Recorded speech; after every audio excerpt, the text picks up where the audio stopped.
Good evening. This is VK3EKH, VK3 Echo Kilo Hotel, the official station of the Astronomical Society of Victoria, with the regular Friday night broadcast coming to you from the studios of VK3 CSJ in Narre Warren South, broadcasting on prime frequency of 3541 kilohertz in the 80 meter amateur radio band, and also streaming on two formats: the Discord HD channel and my YouTube channel VK3CSJ. Just look for the live indicator.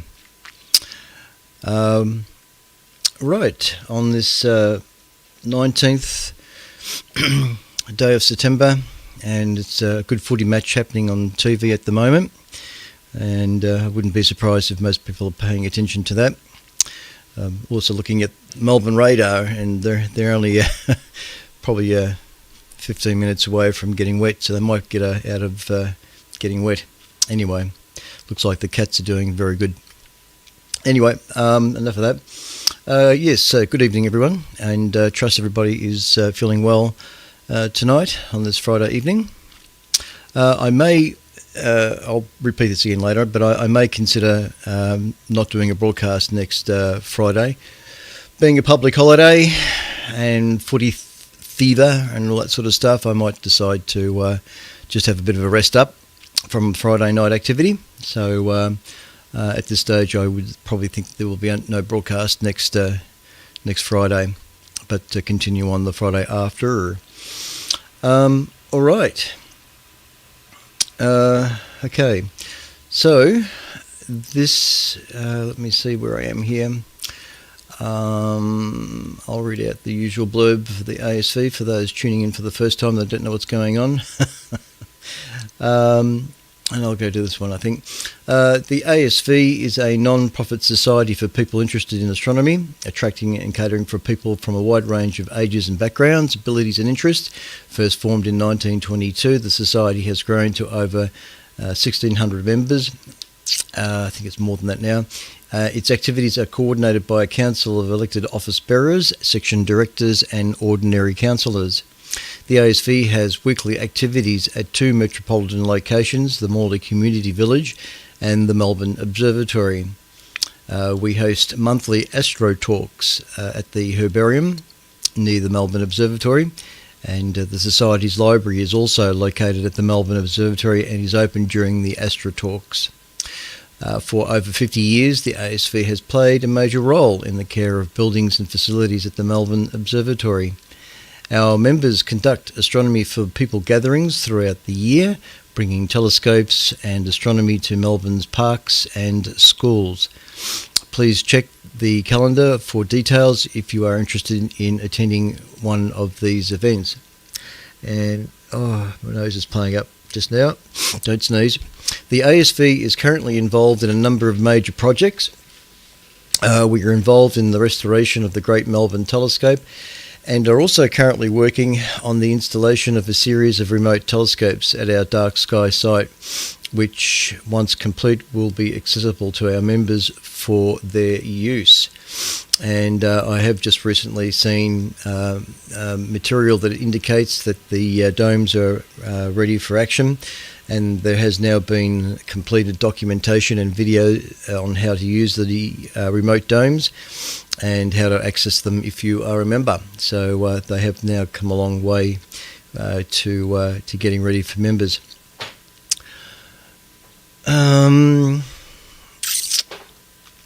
Thanks to a generous donation from one of its most long-standing members, respected members, the Leon Mao Dark Sky site located north of Melbourne has pristine night sky for deep sky observing.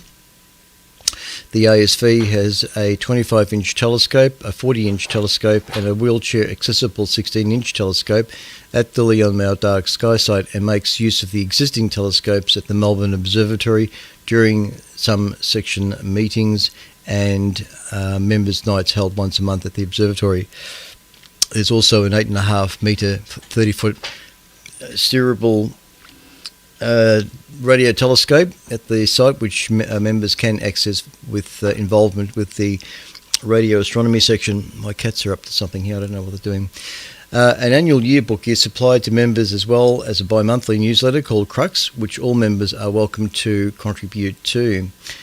The ASV logo, which sports the Southern Cross, which if you haven't seen before looks a bit like that.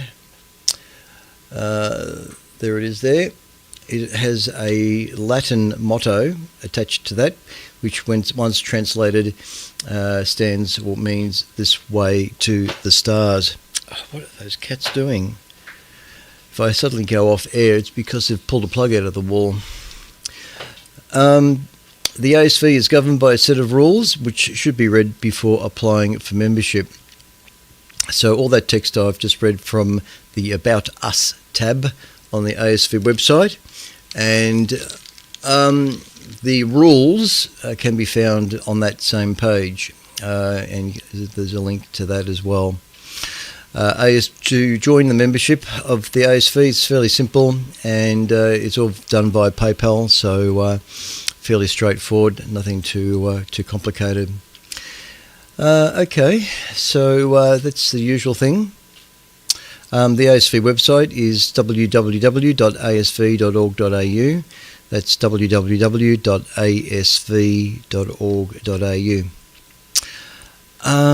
Now, I've got a couple of things, or some things to read out, but we also have a report from Tamitha Scove tonight.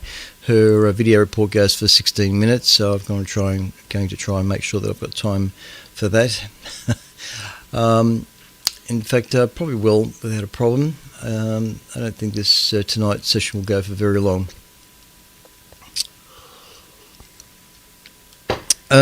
We also have an email address, vk3ekh at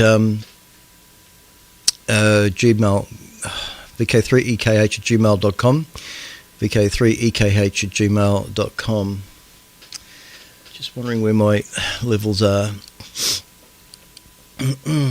Sorry, there's 1, 2, 3, 4, 5, 1, 2, 3, 4, 5, 1, 2, 3, 4, 5. Just a little bit more audio there on the SSB transmitter. Hello, test 1, 2, 1, 2. Hopefully that'll be okay, and won't upset the modem.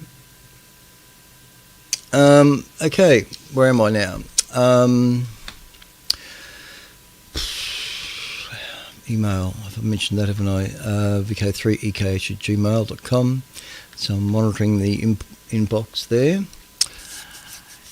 And the chat room on Discord. I see Andrew, VK3KIS, is there.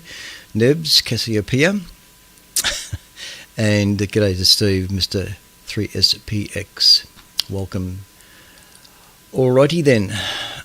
First article, there's a couple of kind of historical based articles here coming up, three in a row. This one courtesy of astronomy.com. Let me see, there's a picture with this. Just bring up the picture. Okay, now this is dated September 18, 1965. Discovery of comet Alkia Secchi. Today on the 18th of September, but on the 18th of September, history of astronomy, 2 astronomers spot a great comet, which you can see there. So on September 18, 1965, amateur astronomer Kaoru Ikea and professional astronomer Tsutomu Secchi, Japanese no doubt, each independently discovered what became the greatest comet of the century, Ikea Secchi. When researchers calculated its orbit, they found it was a sun grazer, a comet that passes extremely close to the sun. Small sun gazers usually evaporate or are torn apart by tidal forces. Large ones, however, can not only survive but also become extremely bright. Observers hoped that Ikea Secchi would fall into the latter category. They didn't have long to wait. The comet reached its perihelion, or its closest point to the Sun, on October 21, when it was just 467,000 kilometres above our daytime star's surface. Puts it pretty close. At its brightest, the comet reached an astounding magnitude of -10, meaning that it shone about 10% as bright as the full moon, or 110 times brighter than Venus ever gets. And that's all there is to this article. So, yes, on September 18, 1965, comet Ikea Seti. And, cats, what are you doing? The sightings came within only about 15 minutes of each other, apparently. So, if you were around in 1965, you would have seen that, I guess. Yeah, you're tuned to VK3 EKH ASV Radio. Where's VMix? Alright, next article is this fellow.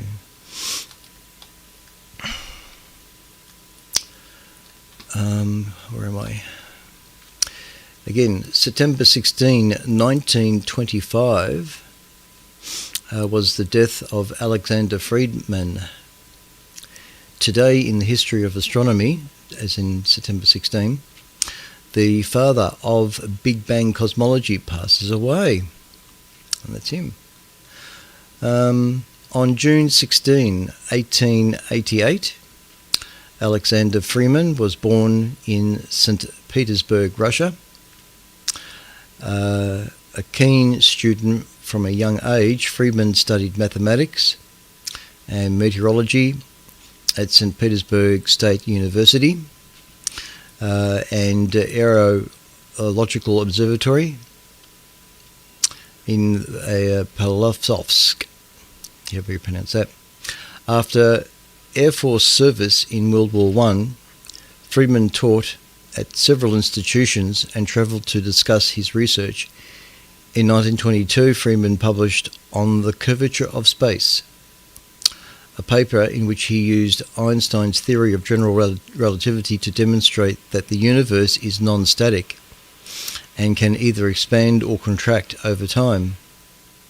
Later papers went into more detail, and the back and forth with Friedmann, Einstein eventually retracted his own cosmological constant for a static universe in response to Friedmann's work.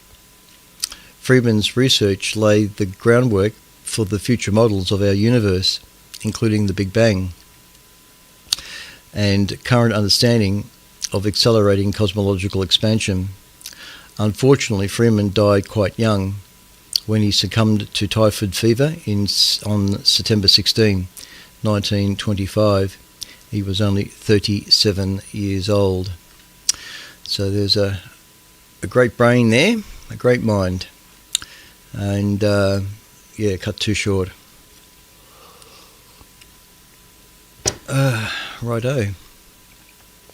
What's that? There's just a little bit of text underneath that picture. Alexander Friedmann received the Cross of St. George for his service to Russia in World War I, during which he used his mathematical skills to calculate bomb trajectories. All right. Well, there you go. All right, now here's another interesting fellow. Some might recognise as soon as I select the picture.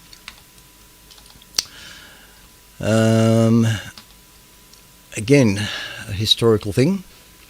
On September 14, 1915, the birth of John Dobson. Today in the history of astronomy, that is September 14, the great populariser of public astronomy is born. John Dobson revolutionised amateur astronomy, making it affordable and accessible. He came here in Melbourne quite some time ago, but he did a presentation at the ASV's monthly meeting I don't know where I was at the time. I'm not sure how come I missed out on that one. But I think it was somewhere in the early 2000s, I should say. And unfortunately, I don't believe there's any video of it. There's some still shots. But yeah, he did a presentation at the monthly meeting for ASV some time ago, which would have been great to have sat in on. Anyway, on September 14, 1915, John Dobson was born in Beijing. His family moved to San Francisco to avoid political turmoil in China in 1927, and Dobson went on to attend the University of California in Berkeley, majoring in chemistry. Then, in 1944, he entered the Ramakrishna order. During his 23 years as a monk, Dobson's personal interest in astronomy grew. He built his first telescope in 1956 and was so moved by the views through it that everybody got to see this would become a guiding principle for the rest of his life. His invention of a simple economical Dobsonian telescope mount and his co-founding of the San Francisco Sidewalk Astronomers would go a long way toward helping realize that principle. After leaving the monastery in 1967, Dobson spent most of the rest of his life travelling to teach telescope making and share his enthusiasm for amateur astronomy and public outreach events. He passed away at the age of 98 on Jan 15, 2014. So if you've ever heard of the a Dobsonian telescope or a Dobson mount, that's the fellow who invented that Dobsonian telescope mount. Very basic, very simple, makes using a telescope very accessible.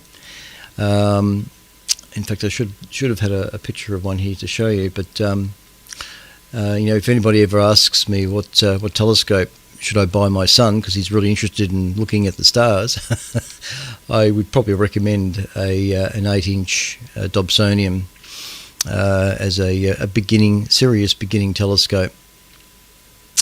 So with one of those type of telescopes, you can go from it's like having a pair of binoculars where you can just go from one point of the sky to another point of the sky fairly quickly.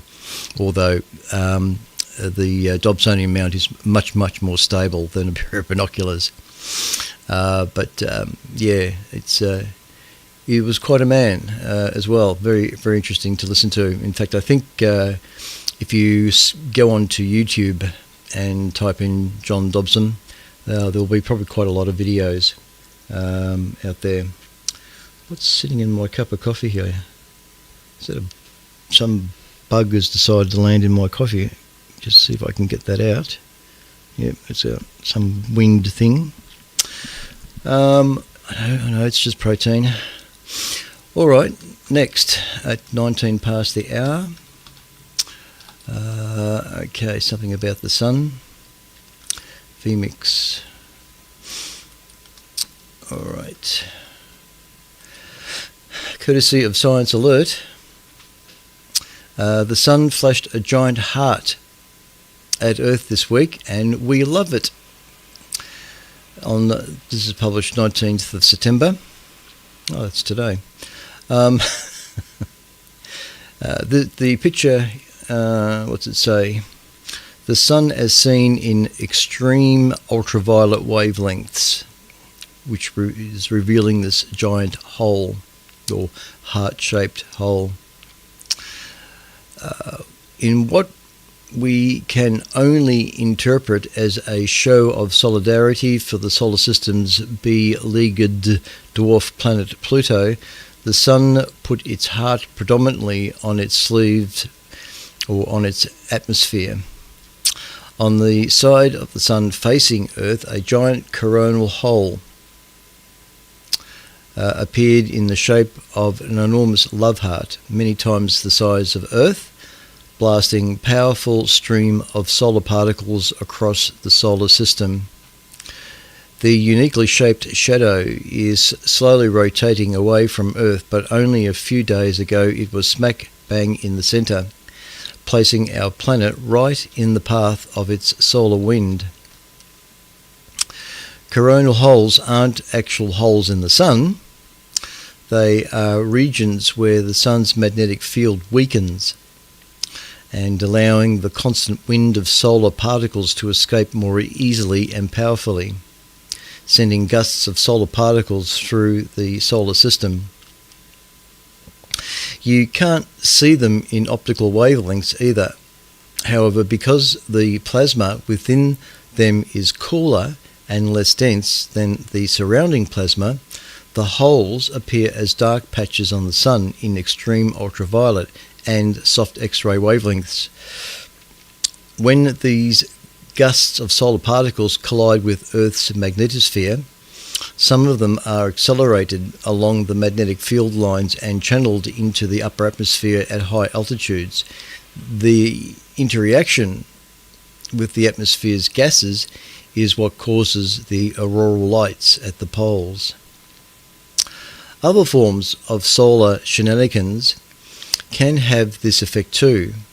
Coronal mass ejections, in which a massive belch of solar material explodes from the Sun, generate the most spectacular auroras. Still, the winds from coronal holes are nothing to sniff at. This particular hole produced a strong geomagnetic storm in mid-September, resulting in a lovely auroral display. Solar activity is likely to continue declining over the next few years as we emerge from the peak of its 11-year cycle, known as solar maximum. Coronal holes, however, are just one facet to the Sun's behaviour. With a recent report from NASA's Jet Propulsion Laboratory indicating a gradual increase in the strength of the solar wind since 2008, we may see more activity than expected as we head towards solar cycle 26. And if it wasn't clear, we love you too, Sun. There. Okay. Let me bring up camera. All right. It is 10:22. And this is a interesting article I just discovered.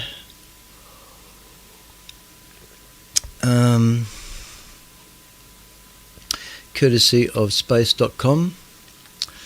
And alright, why hasn't the image on the TV changed?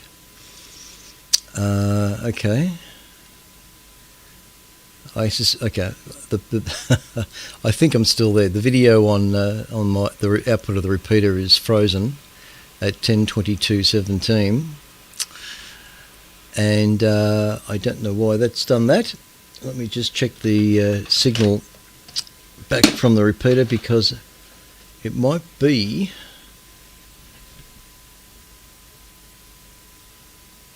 Yeah, it's all right. I've lost the signal from the repeater. It's only because it's probably raining outside. Water has got into the UHF connectors on the antenna, as it does. Something I haven't got around to fixing yet. But if that gets wet, that's it. I lose the picture from the repeater, and at the moment the signal is down to 0%. Oh, God damn it. Anyway, I have to imagine that I'm getting into the repeater without a problem. It's a black screen right now. Alright, so where am I? I was going to talk about this, wasn't I? Oh yeah, so I've got to change. Let me just change to this picture. And what we have here is a Russian radio telescope. And courtesy of space.com, Ukraine destroys giant radio telescope used by Russian military. And this was published about 23 hours ago. The RT-70 radio telescope in Crimea was once used to support missions to Venus and transmit messages to potential alien life in the cosmos. A giant telescope in Crimea used in the past to support missions to Mars and Venus and attempt to contact alien civilizations has been destroyed in a drone attack. Ukraine Defense Forces took down the 230-foot, 70-meter antenna dish to prevent Russian forces from using it to guide attacks on its territory. The RT-70 radio telescope has been under Russian control since the annexation of the Crimea Peninsula in 2014. According to Defense Express, Russians carried out major upgrades to the 5,000 metric tons structure to use it for military communications. The telescope reportedly served as an antenna for the GLONASS satellite navigation system, GLONASS, E-G-L-O-N-A-S-S, GLONASS satellite navigation system, Russia's alternative to the American GPS. Reportedly, the use of the RT-70 radio antenna increased the accuracy of GLONASS by around 30%. In late August, footage emerged captured by a drone slamming into the 50-year-old radio telescope. The drone, according to Defense Express, aimed at the 200-kilowatt radio receiver. 200-kilowatt radio receiver. I think that probably should have been transmitter. At the heart of the telescope. The custom-made receiver produced in 2011 in Moscow during the last major upgrade of the telescope will be hard to replace, Defense Express said, meaning Russia will not likely be able to repair the antenna anytime soon. The destroyed dish was one of 3 RT-70 radio telescopes built across the former USSR in the mid-1970s to form the Soviet Deep Space Network. Soviet satellite controllers used the radio telescope near the city of Yevpatoria on the Black Sea coast to communicate with several missions of the Venus exploration program Venera in the late 1970s and early 1980s. In the 2000s, the telescope featured predominantly in several initiatives intended to contact alien life. Over 20 message packages were sent from the telescope in 4 messaging campaigns targeting potentially habitable planets orbiting stars outside the solar system. Most of these messages have not yet reached their destinations. The earliest to arrive at its target is heading to an Earth-like planet orbiting a star called Gliese 581, some 20.5 light years from Earth, which is expected to reach in 2029. The Yevpatoria RT-70 radio antenna also carried out astronomical research detecting signals from planets, asteroids, and distant galactic centers. In the 2000s, the telescope supported the European Space Agency's mission to Mars, Express, and Rosetta, designed for Mars and Comet 67P respectively. Designated. Yep, doesn't matter. The RT-70 radio telescope was one of multiple astronomical facilities that fell into Russia's hands after the annexation of Crimea. And it's just another picture here too I can bring up of the telescope. I couldn't find a shot of the telescope in its current state. I don't know if one exists. There is a link where it says in the article footage has emerged. If you click on that, it gives you actually a series of drone video of various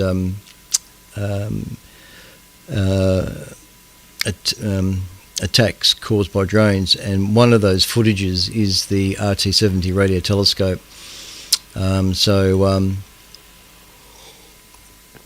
It all happens very quickly. You got this drone flying in to the target, and within a metre of hitting the target, things just disappear, and then it goes on to another drone attack. So the drone that hits this RT-70 radio telescope, it aims for the centre of the dish, it's hard to say how much damage is done without actually seeing the end result. Anyway, to finish off the article, the telescope antenna also carried out astronomical research detecting signals from planets, asteroids, and distant galactic centres. In the 2000s, the telescope supported the European Space Agency's mission to Mars, Express, and Rosetta, and for Mars, and also on Comet 67P, respectively. The RT-70 radio telescope was one of multiple astronomical facilities that fell into Russia's hands after the annexation of Crimea. The mountainous Crimea used to be a popular holiday designation in the former USSR, known for its sunny climate and sandy beaches. The peninsula's cloudless weather and peaky landscape also made it a hub for astronomy. According to Orbital Today, the Shane Mirror telescope, the largest optical sky-watching machine in Ukraine, featuring a 7.8 foot mirror, is now under the control of the Russian Academy of Sciences, and so are the optical telescopes and radio telescopes and laser rangefinders at the Simers Observatory, located at Crimea's southernmost tip. Elsewhere in Ukraine, the giant Ukrainian radio telescope in Kharkiv sustained significant damage in 2022 when the region was under Russian occupation. Orbital Today reported that Russian troops stole instruments and computers from the observatory and laid landmines across the 1.6 million square foot site, covered with more than 2,000 dipole radio antennas. A 2024 UNESCO report estimates the overall damage to Ukrainian science infrastructure from Russian war at 1.26 billion. Stupid people. Anyway, so I thought that was an interesting report. I have seen, like the picture you got there, is on the screen now.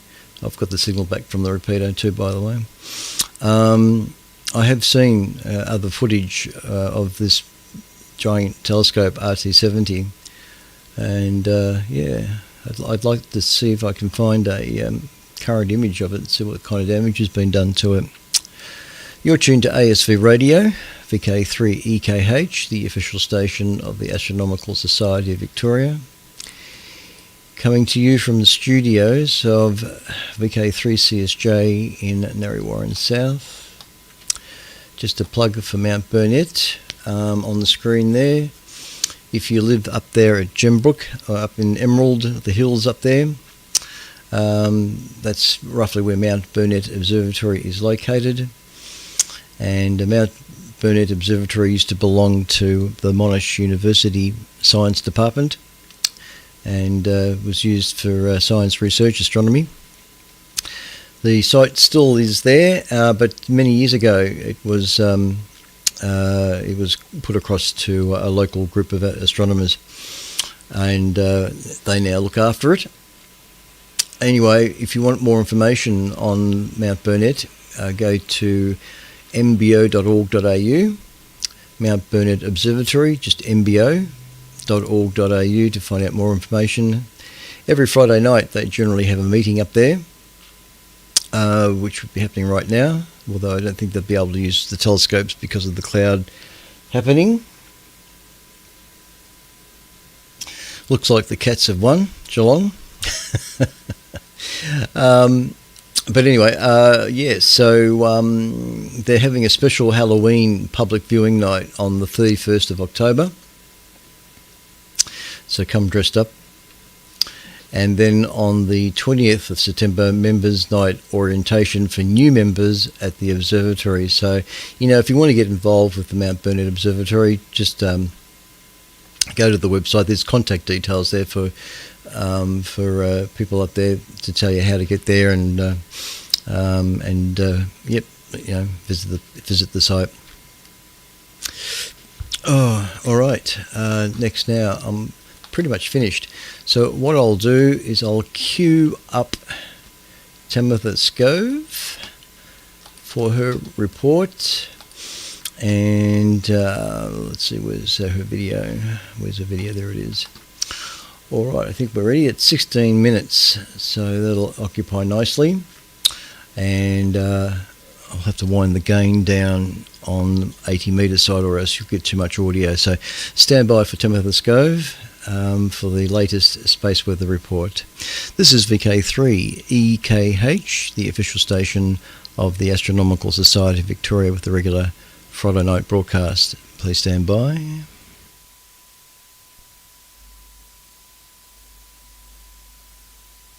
A secret island inside of a coronal hole has given us a big solar storm.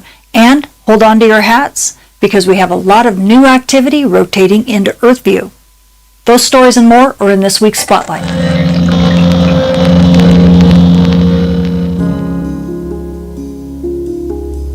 If you want to learn how weather from our star causes impacts at the Earth that shape the future of our world, join Professors Dr. Jenny Meehan, Michael Cook, and myself as we guide you through a space weather certificate program like no other. To enroll in the Space Weather and Environment Science program offered at Millersville University, go to millersville.edu/SWEN. It's weather for the 21st century. This forecast also sponsored in part by CW Ops.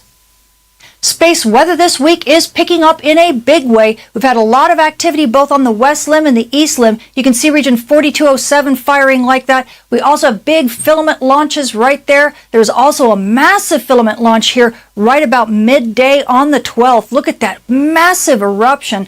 That was a gorgeous one. We also have a near firing right here with a small eruption going off like this.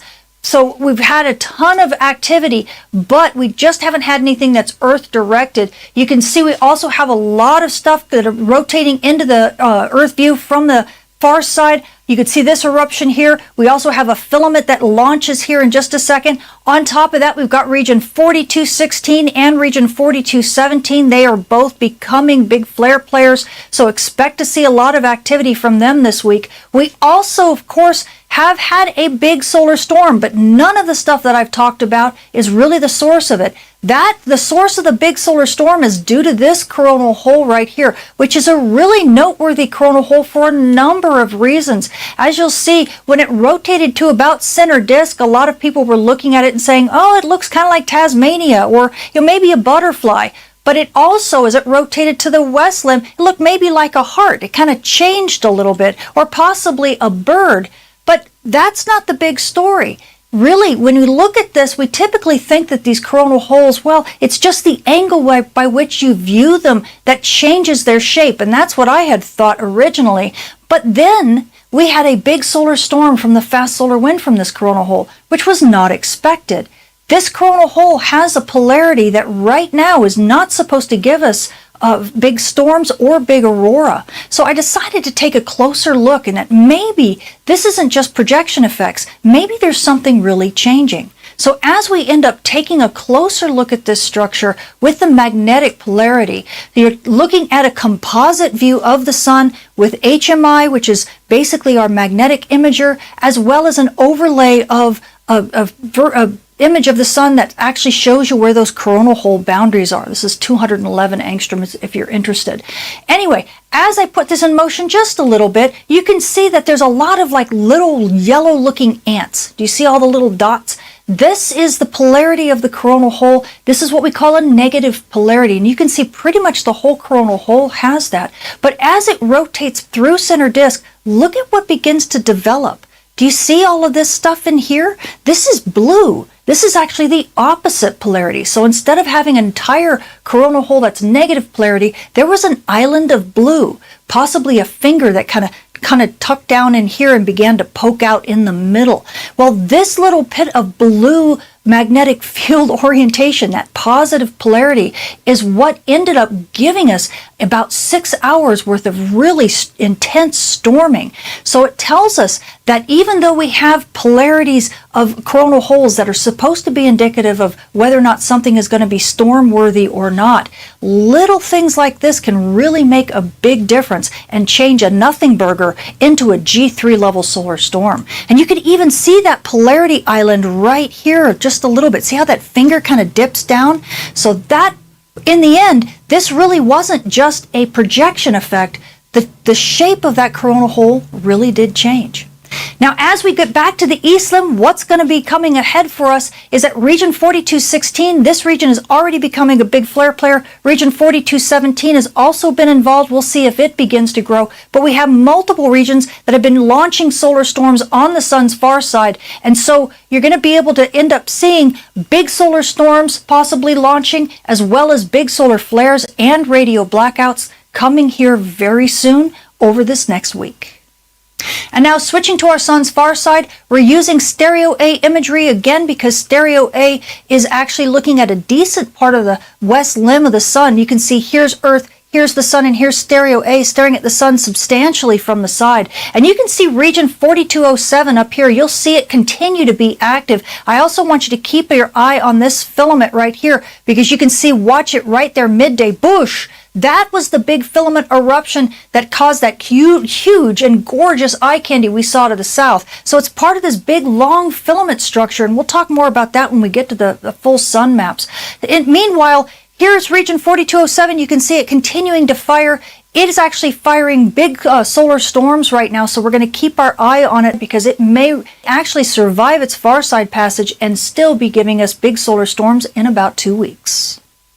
And now switching to our full sun map, I'll pause here because our full sun map is a bit more complicated than it normally is. We need 3 different spacecraft in order to complete a full picture of the sun. So taking a look at our orbit circle here, you can see here's Earth. This is where we're using SDO AIA imagery. You see that in red right here. That's the front side sun with the east and the west limbs outlined in yellow. Now we also have stereo A, just like we had from the previous segment. Stereo A is looking at the west limb and a little bit behind the west limb of the sun. So we've got right now, we've got the stereo A imagery listed in green right here. It's kind of filling a gap. And the reason for that is because solar orbiter is no longer completely on the far side, on the opposite side as Earth.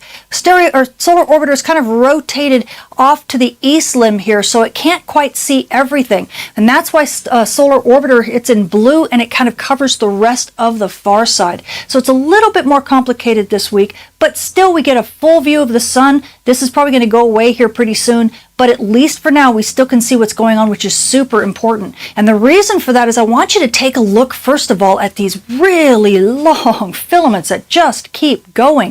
You can even see it wrap around to this side here. And you can see it again here in stereo's view, stereo wrapping around to SDO AIA imagery all the way in here. It's almost as if these big long filaments are kind of like the inside of a corkscrew or a bottle cap. If you've ever taken a look at the threads and you just screw them on, or even a jelly jar, if you take a look at how those threads kind of are nested, long spiral-like structures, and they just kind of nest inside one another. And we're going to be dealing with a lot of that type of filamentary structures over the next probably 6 months to possibly a year before things kind of calm down. So expect filaments to continue to be a big part of the solar storm picture. Now, let me go ahead and put this map in motion, but what I want you to take a look at is what's going on the east limb here on the far side. You can see a couple regions. These regions, as you recognize 4216 and 4217, that's because as I put this in motion, you're going to see this east limb. They're going to rotate into Earth view on that east limb. But watch over here, you'll start seeing more regions. So these are reasonably new, but you can see more regions beginning to grow. You'll also see a new region growing in this area as well. And new regions have a tendency to be very volatile. So that's what we're going to be dealing with. We've got just an absolute ton of regions that are growing. We also have a filament that I think you see it right here. It actually launches right in here.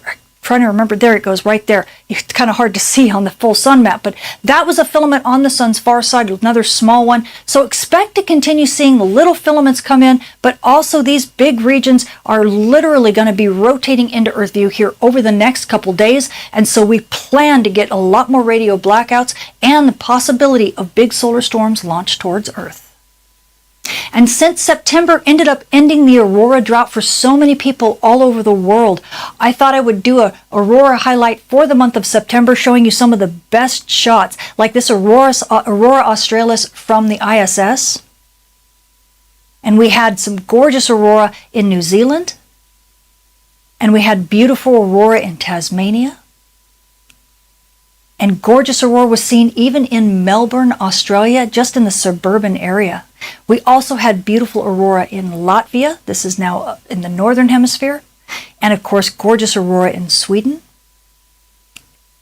We had beautiful aurora in Scotland, even though it was kind of peekaboo. And we had gorgeous aurora in Lossiemouth, also in Scotland. We also had beautiful aurora in Ireland. And in England, there were multiple places in England that had gorgeous aurora. And we had beautiful aurora in Denmark. And it reaches far south as France. And as we go over the pond, we had gorgeous aurora on a flight from Ontario to London. And there was beautiful aurora from Ontario, Canada during this recent solar storm. It was also seen in Maine, along with a bolide. And we had some beautiful aurora in New Hampshire. This was just during this G3 storm that we had just the other day. And gorgeous aurora was seen in New York. And it was seen in Michigan. We had coronas in Michigan. We also had beautiful shows, monstrous curtains coming down in Wisconsin. And gorgeous aurora reached as far south as Wyoming.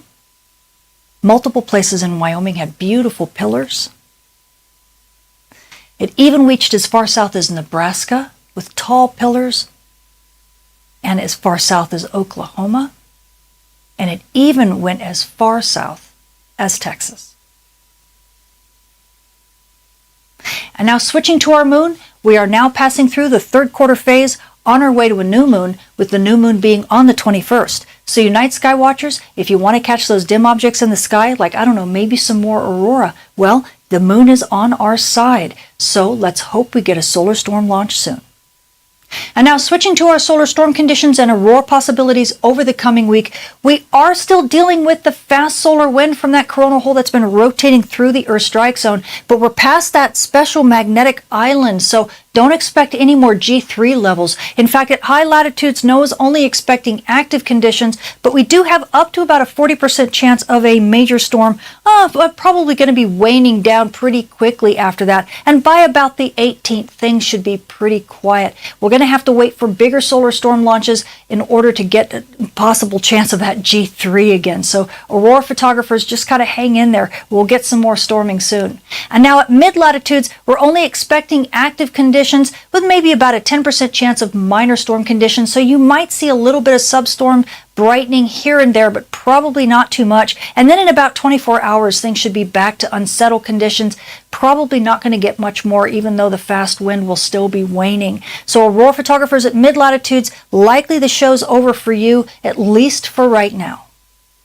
And now switching to our solar flare and dayside radio blackout outlook over the coming week, we are sitting in the mid-120s for solar flux right now, and that means we're still got decent radio propagation on Earth's day side. It's on the little bit on the low side, but not too bad. We are expecting minor noise on the bands over the next couple days, with about a 25% chance of radio blackouts at the R1 to R2 level. We also have about a 5% chance of X-class flares at the R3 level radio blackout, and moderate noise will be picking up here over the next couple days, and that's because of all the new regions that are rotating into Earth view. We're also going to see that solar flux begin to rise. So don't be surprised if you start hearing a lot more noise on the bands over the course of this week and radio blackouts return, because it sure looks like they will.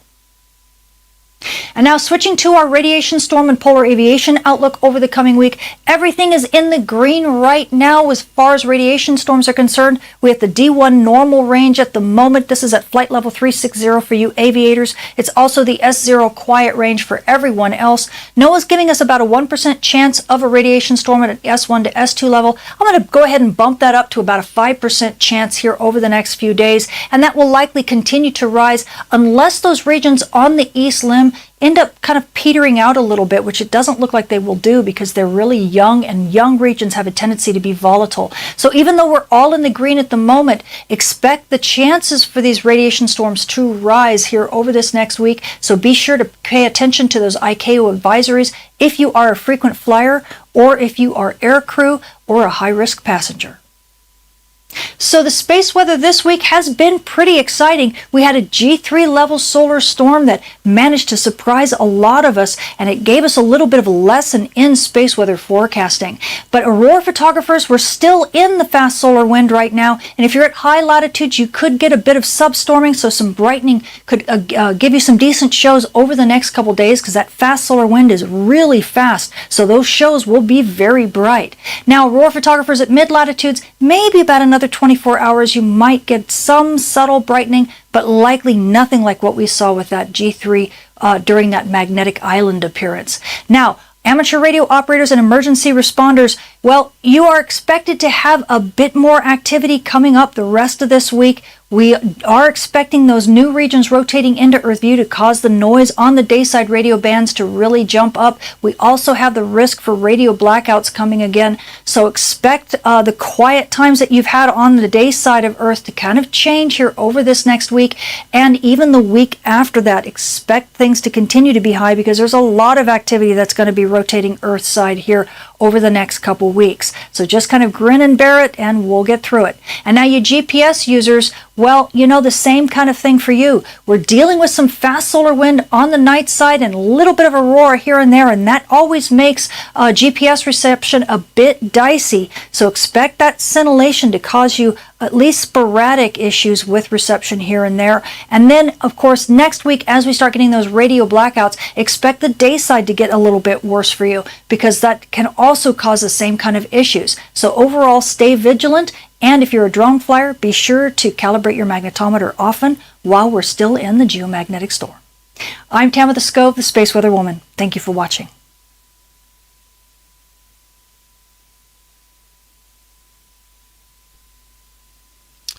Thank you, Tamitha Skov, the Space Weather Woman. And that report went up to forecast went to tomorrow. And I had no idea that there was any rural activity this week, particularly here in Melbourne. She reported an image taken from Melbourne, so damn, I missed that.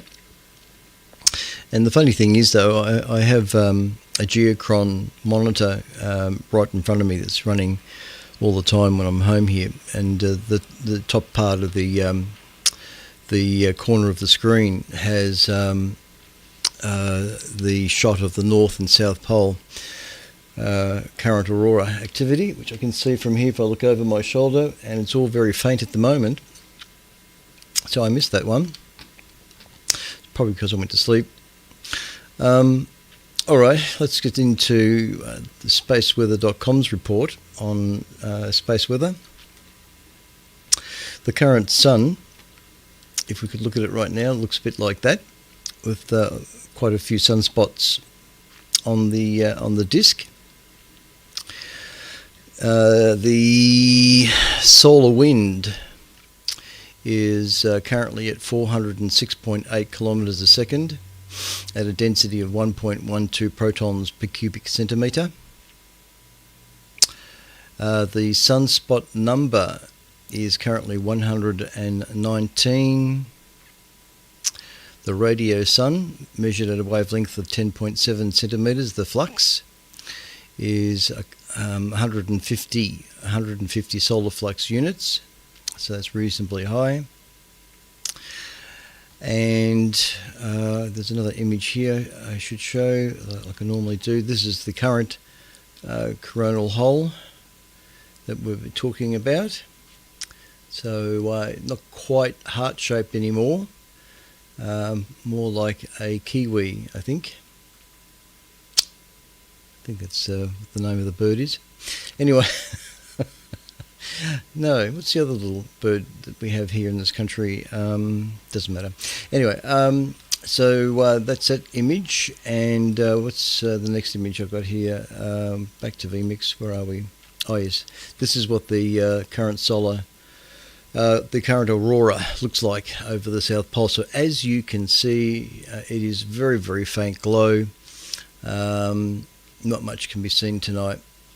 It's very, very low activity. Not much to write home about. Where are we? The planetary K index now is 0.67. A KP is currently equal to 0.67, which is considered quiet. And the 24-hour max KP figure is 2. And that's also considered quiet.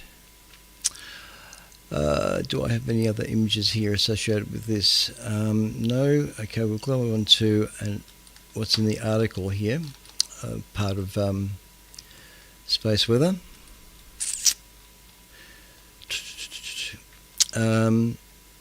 Okay, now the top part of the report indicates that a co-rotating interreaction region, CIR, a co-rotating interreaction region, CIR, could hit Earth on September 22nd. If so, it would be perfect timing. September 22nd is the northern autumnal equinox. Thanks to the Russell McPherson Russell McPherson effect, even small disturbances in the solar wind can spark equinox geomagnetic storms, they say here. Russell McPherson effect. Let's just quickly click on that and see what that is. If it's going to open up, there it is. Oh my God, it's a paper. A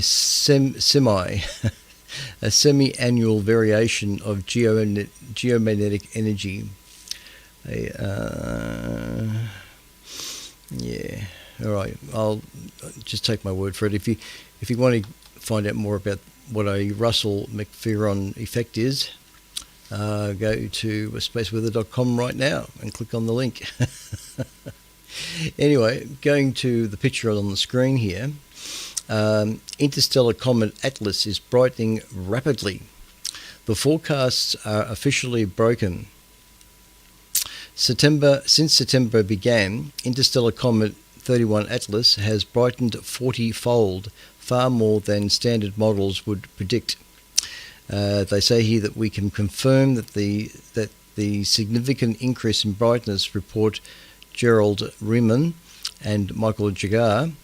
They say that our images taken in Namibia on September 17th show the comet already at 12th magnitude, and here is their latest photo. So we're looking at that little green fuzzy ball in that image there. The comet has a green atmosphere, or coma, about 5 arc minutes in diameter, and a tail that continues to point toward the sun, the opposite of the usual direction, they say.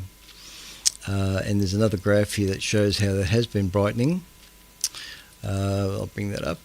There it is. So when you study that graph there, all those little crosses that suddenly start to go up there in the middle of the chart indicate that it is brightening in apparent visual magnitude. All right. The sudden increase in brightness might be a temporary outburst, or it could be a sign that the comet will become much brighter than initially estimated. Indeed, that there is no true standard model for an interstellar comet. It might evolve in ways totally unlike comets from our own solar system. If this trend continues, Comet Atlas could put on a good show as it passes Mars on October the 3rd at a distance of 29 million kilometres. Multiple Mars orbiters will turn to look at the comet, including the Mars Reconnaissance Orbiter and the Trace Gas Orbiter and Mars Express. Astronomers on Earth are encouraged to monitor the comet on this date to support the Martian campaign. And there is just another image that I got off ASV's Facebook page, which is this one here. And that's the apparent position of Comet Atlas. There's two actually. There's K1 and R2. C2025 K1 is the Atlas comet, but there's another one in the same vicinity, C 2025 R2 or Swan, and it's in the vicinity of Mars, and I think that's in regards to tomorrow night.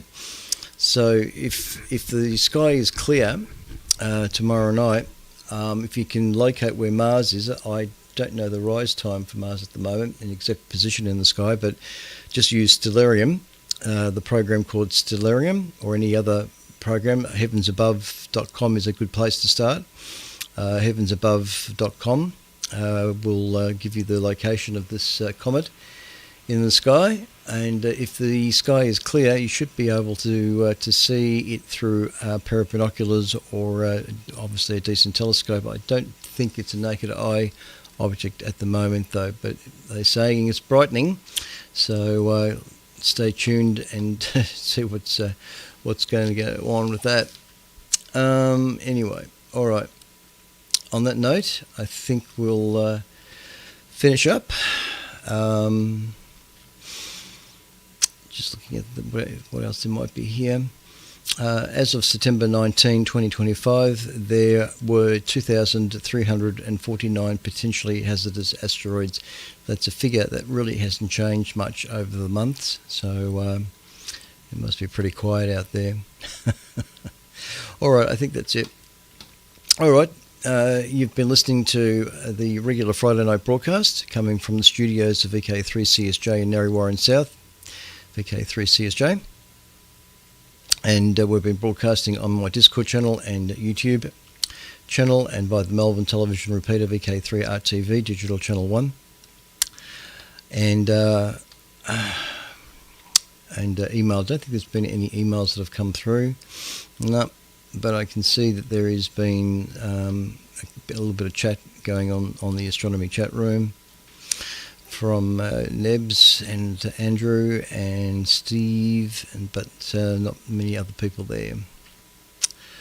All right, I'll now go across to 3541 and see if there's any stations that are wishing to check in tonight. So this is VK3 EKH listening on 3541. X-ray. EKC. VK3 Bravo Sugar Fox.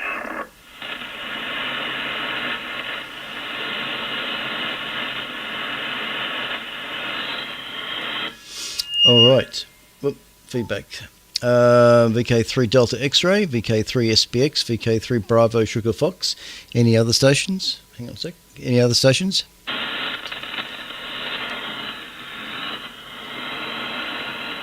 Alrighty then. And I'll take these headphones off. Ooh, freedom. All right. Greg, VK3 Delta X-ray. Out of interest, chaps, last Friday I had a report from Mitch, VK3ZT. I think that's right. Just a query on my audio bandwidth on the TX side of things. So I went to investigating that, and I noticed that I had a narrower filter arrangement set in this 9000D. I've actually selected the widest arrangement for this 9000, something from 50 hertz up to 3K. So I'd be interested to know if the audio quality sounds a little bit better from last week, if it just sounds a bit more depth to it, or whether it needs more highs or whatever. But I have fiddled with the audio quality, or the transmit filter side of things, and made it a little wider. So it'd be interesting to know if it sounds okay to you. It certainly, when I played the Space Weather Report, it sounded all right, actually, from what I could hear in the headphones. Normally, it was very narrow, but I could hear a bit more bass end in it, which was good, actually. Anyway, VK3 Delta X-ray, VK3 EKH. Yeah, good evening there, Clint, and good evening to the others that have checked in there. It's a very interesting broadcast, and yeah, it was quite, I watched it on YouTube. Well, I thought I was watching it on YouTube, Clint, and it turns out I was watching an older episode, and I couldn't work out why what you were doing was all different. I thought, okay, what's going on? Then I clicked back into YouTube and found out that I was on the wrong date, quite considerably. It showed a different check that you're operating error, and there we go. Audio-wise, Clint, I can't follow it, mate. It sounds excellent to me, and sounding real good, as it is. The 9000 sounds good. I'll be curious to know what microphone you're using on the 9000 there, Clint, just as a matter of curiosity. Now, you mentioned about that bird that looked like Tasmania at one point, and I reckon it looks like a crow or a raven landing, so I don't know. Very interesting about that Papa's comment there. A lot of stuff on YouTube, and yeah, dare not go to some of them because it sounds a bit frightening, but anyway, it's all good, Clint. Thanks for running the broadcast, mate. You do an excellent job each week, and you deserve a night off there next Friday night there, Clint. So we'll look forward to you the weeks after. But 3 EKH, 3 Delta X-ray, Greg Audible. Yeah, thanks, Greg. Good on you. Oh, dear. VK3 Delta X-ray, VK3 EKH. Yes, I'm looking forward to it, actually. I usually start collecting articles around about 9 o'clock. I do leave it to the very last moment with this broadcast that I do.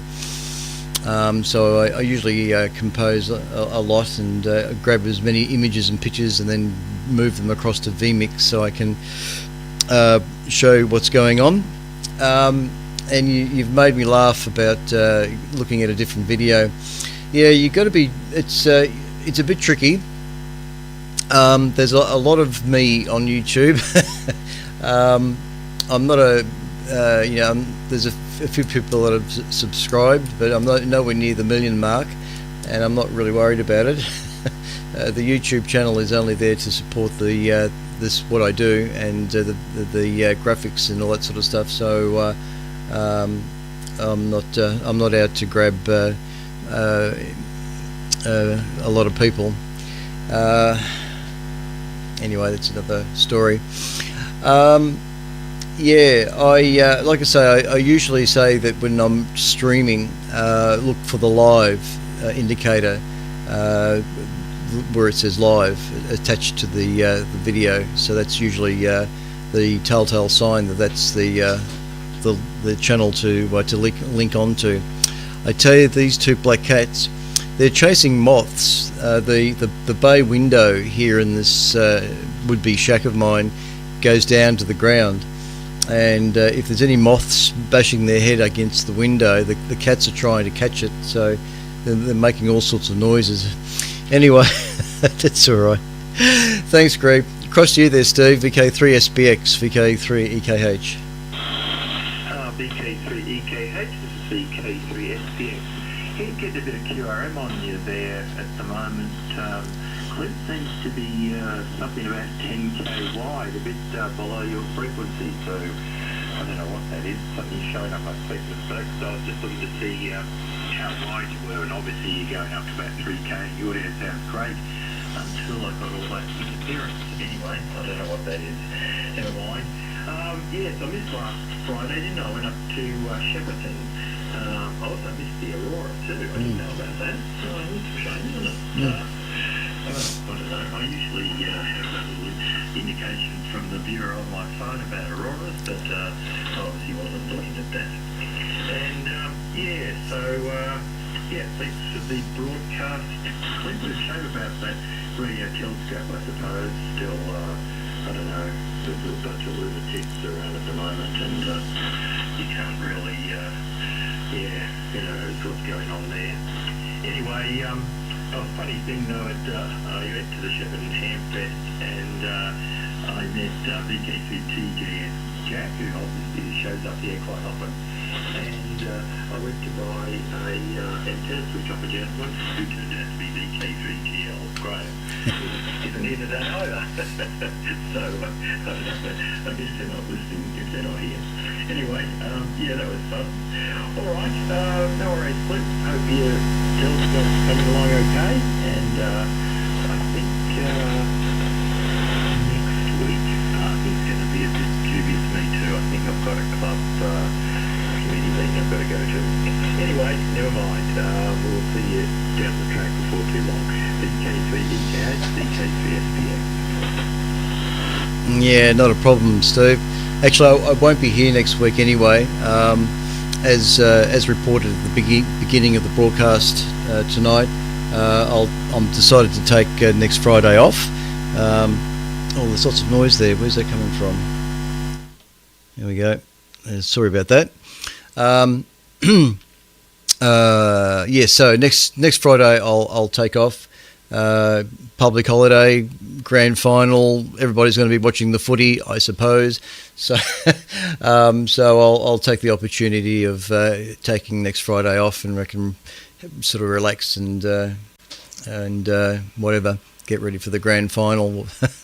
I'll be watching it. I don't know. Not terribly fussed by it.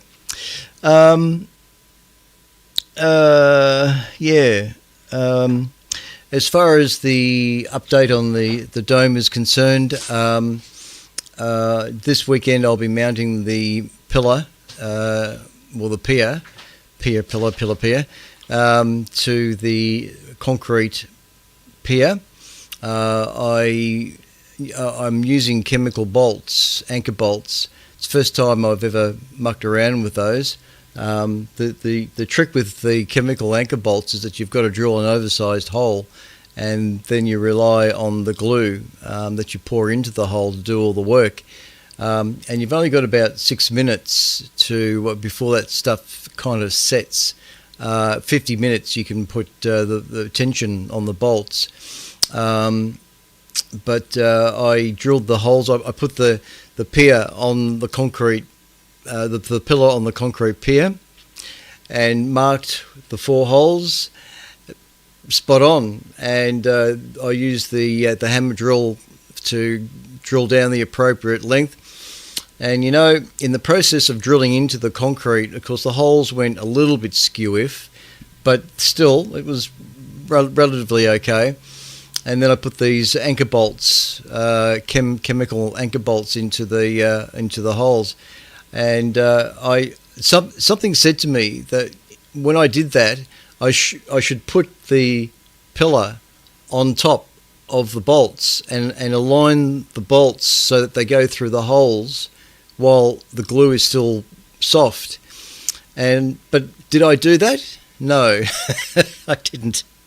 So in checking the alignment a little bit later, only minutes later, I might add, these bolts weren't exactly fitting nice and snugly through the hole in the pier. So I've got to use a hammer to just jimmy the angle on the chemical bolts so they'll squeeze in through the hole on the metal pier. I wasn't really pleased with that. I wanted it to be spot on, but there it is. Anyway, we'll fix that up this weekend and get that all sorted, and then we'll bolt the pier to the concrete pillar, and then I'll mount the adapter plate, and then I'll mount the NEQ6 motor control thingy. And then we'll be almost there. And I'm seriously thinking about deforking the Celestron.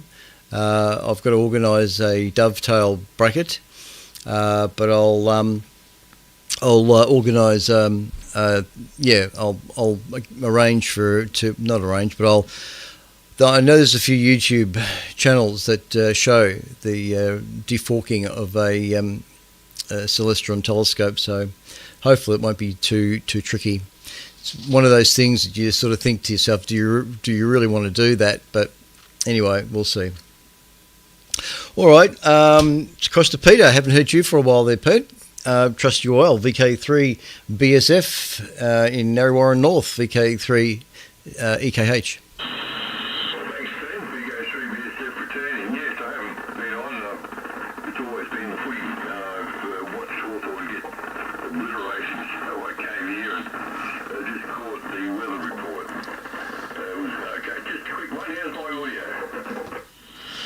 Ooh, well, there is something going on. I don't know whether it's RF feedback, but it does sound a little bit rough around the edges there, Peter.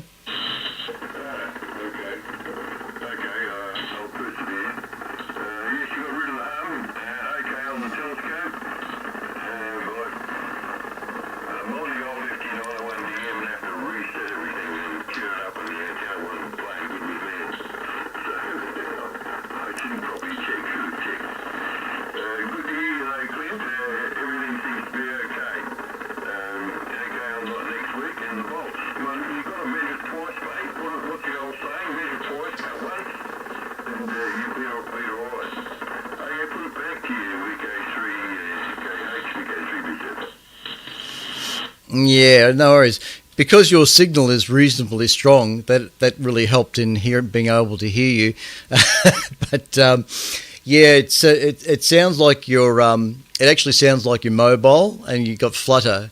That's what it sort of sounds like, mobile flutter on your signal. Like you've got the microphone hanging out the window and it's wind across the microphone, or conversely, somebody's got two rubber balloons and they're rubbing the balloons together. There's another way of describing that sound, but I think it's just RF feedback.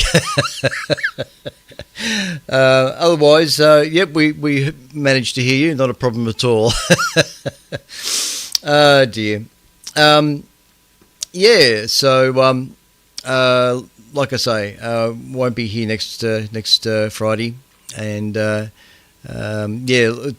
it'll be the end of the footy tomorrow. So I'm not sure when daylight saving kicks in. I should have checked that before. Yeah, I'm not sure if it's this weekend or maybe it's the first weekend in October.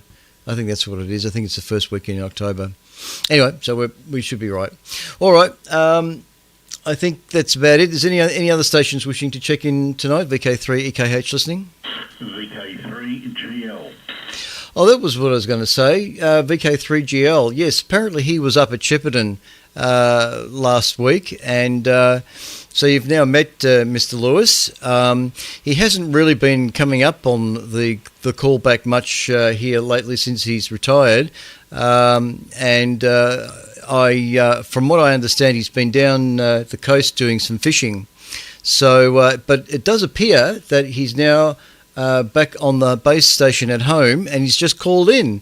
So in that case, we'll go straight across to Graham, and we'll pick it up from the latest. So across to you, Mr. Lewis, VK3GL. This is VK3EKH. Well,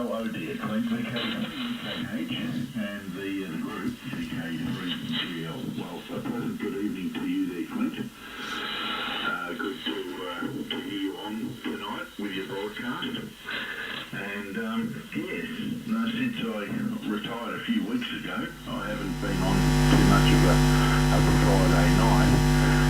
I've been perhaps otherwise doing other things on a Friday night, or maybe even already gone to bed. But no, we're not at home. We are not at home on the base. We are portable in Bem River, down past Orbost in East Gippsland, and good signals from everyone who's checked in tonight. And I did catch up with VK3 SDX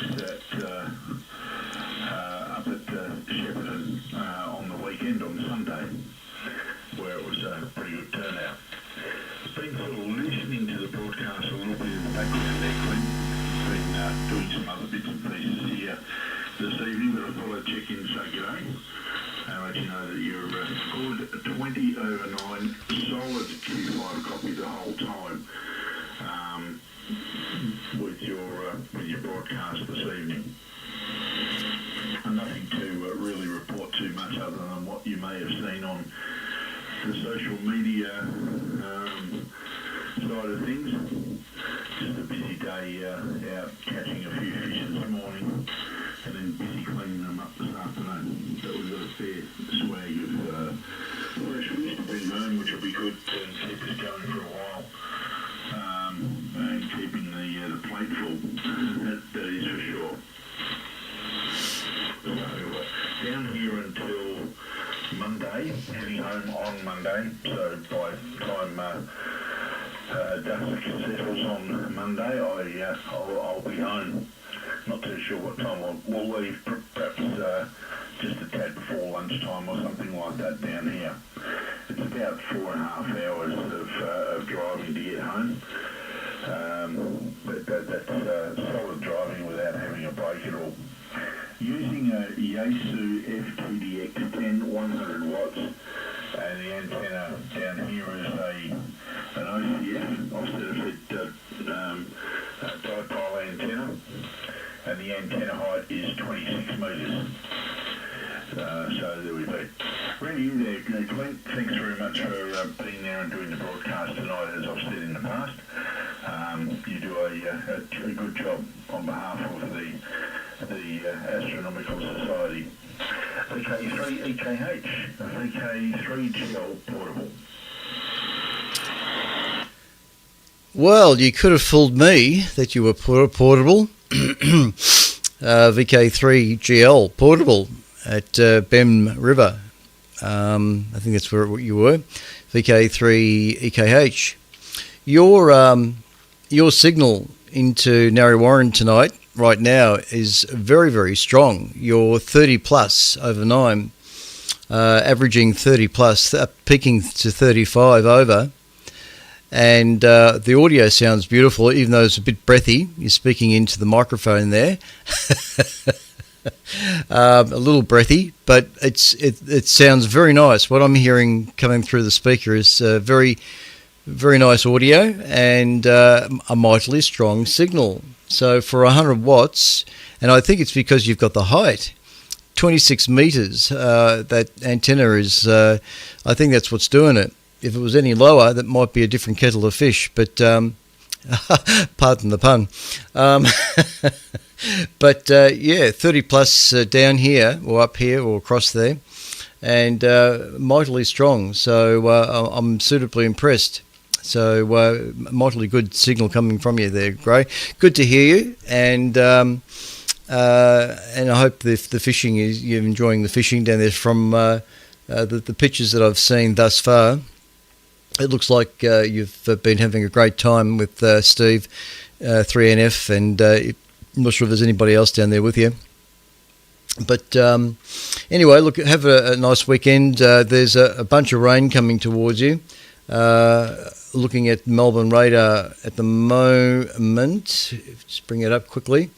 Yeah, there's certainly a whole band of rain coming right across from Heathcote down to where you are, Port Albert area.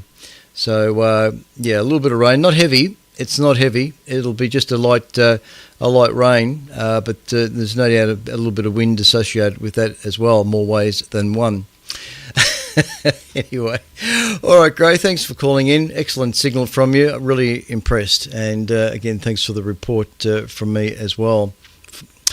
All right. On that note, like I say, ladies and gents, I won't be here next Friday. I'll take next Friday off, but I'll be back on the following Friday, which will be the 3rd of October. Yes, the 3rd of October. I'll be back on here Friday night with a session, and that will probably be the weekend that daylight saving kicks in for those that don't mind daylight saving. All right, if there's no other stations, we'll conclude tonight. This has been a broadcast from VK3EKH on behalf of the Astronomical Society of Victoria, VK3EKH. Thanks everybody for calling in, much appreciated. Have a nice weekend. May your footy team win tomorrow. Enjoy the grand final. Yeah, should be a bit of fun. VK3EKH concluding. Thanks there, Clint. Good signal, Graham. VK3GL into Warrnambool. 10 over. Cheers all. VK3KIF. All right, there was another station in the background there too. Take it, Andrew, VK3KIS. Yeah, Clint, just looking at daylight savings, it will be done on Sunday, the 5th of October, so you don't have to worry about that until then. I don't know if you mentioned anything about the coming up, on Monday morning there's going to be a solar eclipse at around dawn. I'm not sure if you mentioned anything about that earlier. I was a little distracted at the start of the broadcast. But yeah, good signal into Ringwood as usual, 5-9, no problem at all. VK3ER, VK3EK, yes, thank you. Yes, VK3KIS, VK3EKH, not quite VK3ER. Yeah, look, I saw your report and I forgot to mention it. I haven't heard anything about it actually. In fact, I didn't really hear much in the wind about the lunar eclipse, which was the other week. So yes, I'm not aware of the. I guess it'll be a partial solar eclipse on Monday. I don't know. I'll have to look that one up. I haven't been hearing too much about that, but I'm usually up at the crack of dawn and leaving for work at about 6:45. So the sun is usually shining in my eyes as I pull out of the driveway. So I'll take note if there's any total eclipse occurring. Good signal from you tonight, Andrew. The propagation 80 metres is very good tonight, it seems, and we're hearing you quite well. Not a problem at all. Yeah. All right. Thanks, Andrew. VK3KIS, VK3EKH. VK73. Messing up the call time there. VK3EKH, VK3KIS73, mate. No worries. Thanks, Andrew. Good on you. Is there any other stations? VK3EKH? Nope. All right. Cheers, everyone. Take care and have a nice weekend. VK3EKH with VK3CSJ on the microphone is closing down. Cheers, everyone. Yeah, cheers there, Clint. Thanks for the night. Yeah, cheers from VK3SDX as well. And Greg, VK3DX, VK3GL. You're a good 10 to 15 over 9 down here in far east Gippsland down, mate, over. Yeah, Roger, Graham. Yeah, you're a booming signal, mate. I think that said Ben River, was it, over? Yeah, roger that. Yeah, Bem River, and it's just the other side of Orbost. And about, I think it's about 70 k's, 60 or 70 k's or something on the western side of Can River. So, yeah, it's It's very well south, probably almost as far south as you can east, I should say, almost about as far east as you can go there before the coastline starts to point northward there, over. Yeah, Roger, Graham. Yeah, not familiar with the area at all. I think I passed through there many years ago. But anyway, I hope the fishing's good, mate. I think that's what you mentioned you were doing down that way. But anyway, you've got a darn good signal from down there back to you to Waterbull. And and as Clint mentioned there, 80 metres propagation seems to be fairly good here around tonight. That's good. Okay, there, Graham. Well, hold you, mate. Just thought I'd give you a report, and the report is good. And we'll catch up with you at one of the hamfests, I'm sure. We were down at Rosebud, I think it's the 16th of November, from the Waterbull Shed. Group of us are going down.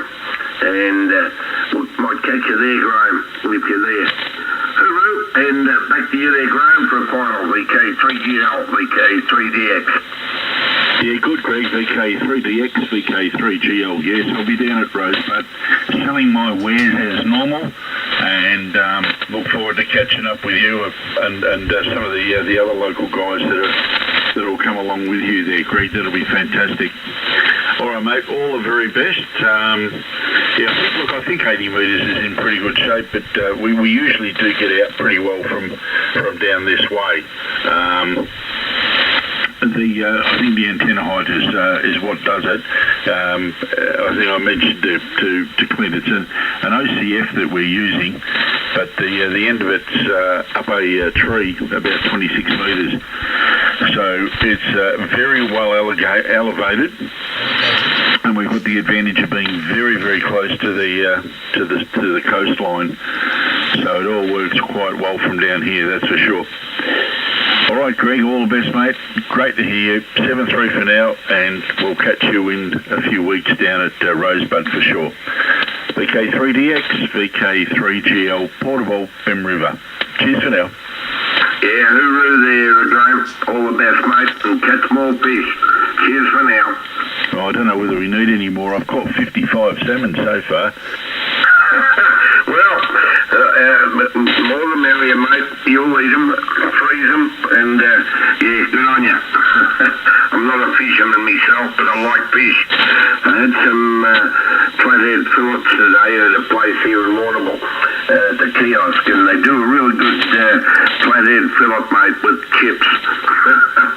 Don't mind the fish to eat, but I haven't got the patience to fish for them, mate. Hooroo! Yeah, cheers for now, mate. All the best.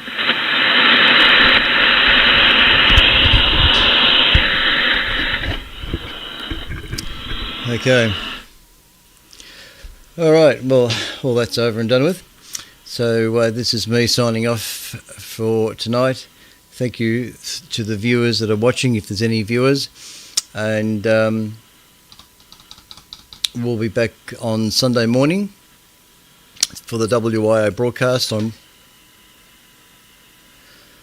WI. Things are falling around here. For the WI broadcast on 160 metres on 1825 kilohertz AM from the Telefunken there behind me in Hi-Fi AM, and then in an hour's time on the Melbourne television repeater VK3RTV, which is where I am right now. And I just realised there's my call sign running there all night. Oh God, it's always something. And then repeat at 8 o'clock in the evening for the WIO cast. So on that note, everybody have a lovely weekend. May your footy team win tomorrow, and even if it's not your favourite team, whatever that is. Right. So, you're testing your audio, are you, Pete? VK3BSF. Yeah, no, that's okay now. Sounds lovely. All right, you might not be hearing. Anyway, all right, I'm out of here. Cheers, everyone. Have a nice weekend.